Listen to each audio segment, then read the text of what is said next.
नमस्कार मंडळी. श्रावण महिना आलेला आहे. सर्वत्र पाऊस पडून पूर्ण सृष्टी हिरवीगार झालेली आहे. अशा वेळेस माझ्या मनात बालकवीची कविता आठवली आहे, जी आपण बालपणापासून ऐकत आलेलो आहोत. श्रावण मासे हर्ष मानसी हिरवळ दाटे चोहीकडे, क्षणात येती सरसर शिरवे, क्षणात फिरुनी ऊन पडे. तर अशा या श्रावण मासाचे महत्त्व आणि अध्यात्म ह्याबद्दल मी तुम्हाला बोलणार आहे. आणि माझी जी रांगोळी आहे ती पण श्रावण मासारंभाची स्पेशल रांगोळी आहे. माझी रांगोळी आवडल्यास नक्की लाईक, कमेंट्स आणि सबस्क्राईब करा. श्रावण महिना म्हणजे भक्ती, श्रद्धा आणि अध्यात्म यांचा संगम. या पवित्र काळात संपूर्ण वातावरणात एक वेगळीच शांतता आणि दिव्यता भरून जाते. पावसांच्या सरींबरोबर जणू निसर्गही भगवान शंकराच्या भक्तीत तल्लीन झाल्यासारखा वाटतो. श्रावण महिन्याचं महत्त्व केवळ धार्मिकदृष्ट्या नाही तर आध्यात्मिकदृष्ट्याही खूप मोठा आहे.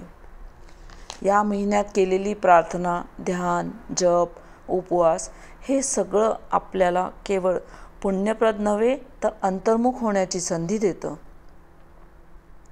आपल्या मनाचं शुद्धीकरण, कर्मातील सात्विकता आणि आत्म्याशी असलेली नाळ हे सगळं श्रावणात अधिक तीव्रतेनं अनुभवता येतं. या काळात शिवउपासना, रुद्राभिषेक, महामृत्युंजय मंत्र किंवा शिवपंचाक्षरी मंत्र यांचं उच्चाटन केल्यास आत्मशक्ती वाढते आणि मनाला स्थैर्य लाभतं. याच महिन्यात आपल्या मनातल्या नकारात्मक भावनांचा विसर्जन करून शांती, संयम आणि समर्पण या तत्वांचं बीज मनात रुजवता येतं.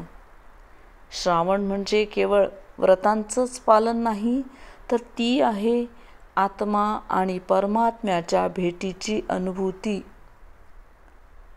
रोजची धावपळ थांबवून क्षणभर स्वतःसाठी थांबा. श्वास घ्या, डोळे मिटा आणि शिवाचं स्मरण करा. तेवढंच पुरेसं आहे.